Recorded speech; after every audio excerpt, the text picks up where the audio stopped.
एका थंड आणि गारठलेल्या रात्री बोलकी बाहुली आकाशाला बघत खिडकीत बसली होती. आज चंद्राचा प्रकाश कमीच वाटत होता. तेवढ्यात तिला एक रडण्याचा आवाज ऐकू आला. बोलकी बाहुली डचकून उठली आणि आवाजाच्या दिशेने बघू लागली. तिला एक छोटीशी इटुकली पिटुकली चांदणी दिसली. ती चांदणीला म्हणाली, अगं चांदणी, तू इतकी रडते का?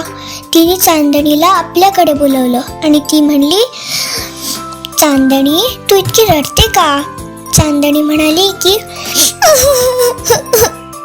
काय सांगू तुला, माझा प्रकाश किती कमी आहे. मी काहीच उपयोगाची नाही आहे.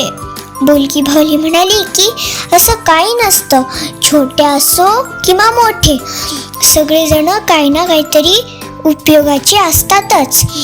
चांदणी म्हणाली की नाही, पण मी काहीच उपयोगाची नाही. बोलकी बाहुली तिला म्हणाली की ठीक आहे, तर मग मी तुला सिद्ध करून दाखवते की तू किती फायद्याची आहेस. बोलकी बाहुली तिला गावाच्या बाहेरच्या एका जंगलात घेऊन गेली. तिथे फार अंधार होता. ती तिला म्हणाली, चांदणी, तू तुझा प्रकाश इकडे तिकडे पसरव. चांदणीने तिचा प्रकाश इकडे तिकडे पसरवला. तिथे एक पक्ष्याचं हरवलेलं पिल्लू होतं. त्याला त्याच्या घरट्याचा रस्ता नव्हता सापडत. पण चांदणीच्या प्रकाशाने त्या पिल्लूला तिच्या घरट्याचा रस्ता सापडला. जशा त्या पुढे गेल्या तसं त्यांना एक झाडावर एक छोटासा प्रकाशाचा ठिपका दिसला. चांदणी त्याच्या जवळ जशी गेली तसं कळालं की तो तर होता आपला काजवे दादा. ती काजवे दादाला म्हणाली की काजवे दादा, तुम्ही इतके निराश का दिसत आहात? काजवा म्हणाला की अगं काय सांगू तुला, मी माझ्या कळपापासनं खूप दूर गेलोय आणि आता हरवलोय. चांदणीने तिचा प्रकाश परत इकडे तिकडे पसरवला आणि मग गंमतच झाली. तिचा कळप दूरवर दिसला. त्यांनी त्या चांदणीचे खूप आभार मानले आणि तो त्याच्या कळपाजवळ निघून गेला. पुढे ते एका अंधाऱ्या गावात गेले.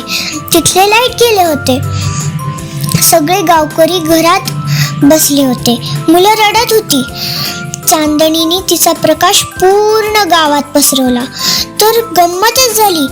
पूर्ण गावात खूप मोठा उजेड पसरला. गावकरी बाहेर आले. मुलं तर चांदणीच्या आजूबाजूला नाचत होती. चांदणी बाहुलीला म्हणाली की तू बरोबर बोलत होतीस. छोटे असो की मोठे, जर आपण स्वतःवर विश्वास ठेवला तर आपण कोणाच्याही कधी पण उपयोगी पडू शकतो.